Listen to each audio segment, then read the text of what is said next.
I not his son? And I'm very grateful for that.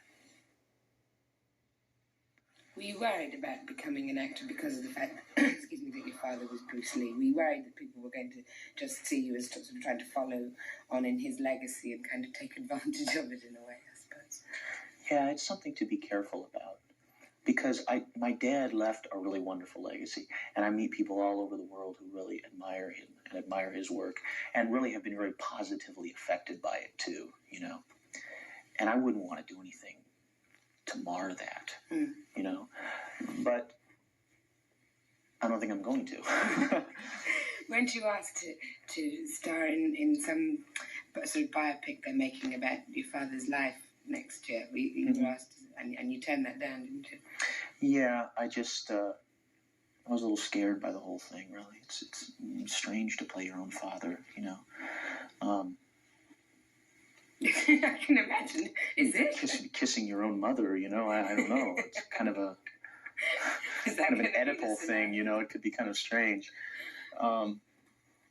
It's funny, too, because, to tell you the truth, if it had come along later in my career, you know, I might have more seriously considered it. But as it is, it's so early in my career, it's the kind of thing I just feel like it could really be a career ender. You know what I mean? It could be there and then gone. Yeah, I'm not sure anybody's ever done it, really, have they? I mean, starred as their own father. Did they ever get any of the Douglas boys or anything like that? Or? No, but he's not dead yet. He's not, is he? Right.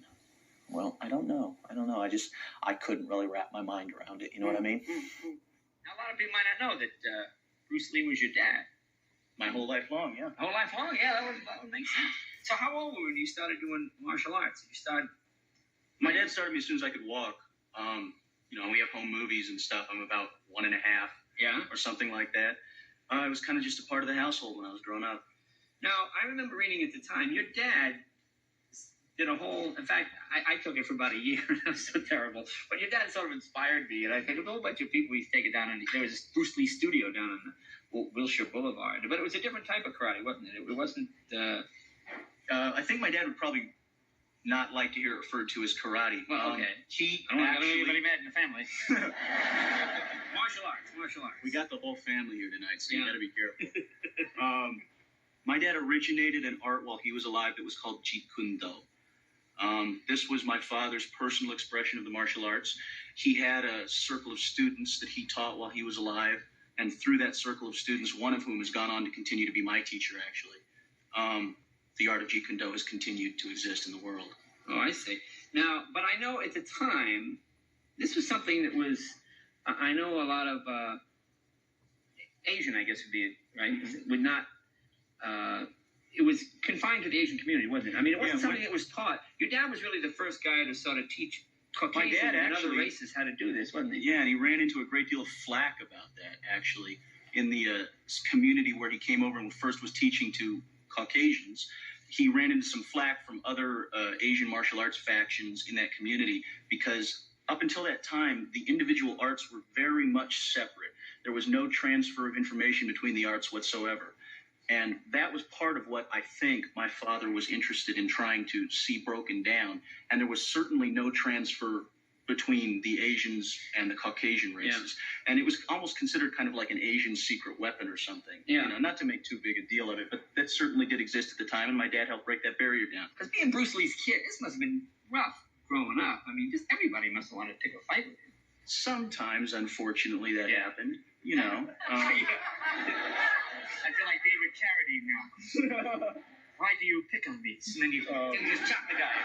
Yeah. You know, I wish I had that much composure about the whole thing at the time, you know.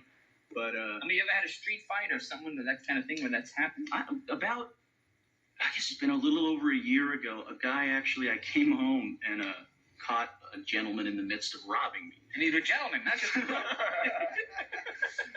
gentleman. I had kind of a feeling for him. But I came home. I pulled up on my bike. The window was wide open. There was stuff all over the floor, and so I thought I had been robbed. You know, I jumped in through the window, and the guy was standing in the bedroom with the VCR in his hands. And I saw him, and he saw me, and this house was such that all the rooms were connected, you know?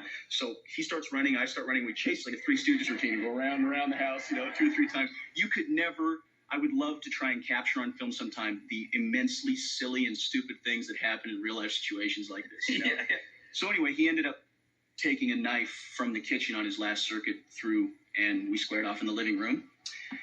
And I got this little scar on my thumb there out of it, actually. The knife? You probably can't see, but I ended up taking the knife away from him, and the police came and took him away. And after he got out of the hospital, he got 2 years for breaking and entering and attempted robbery.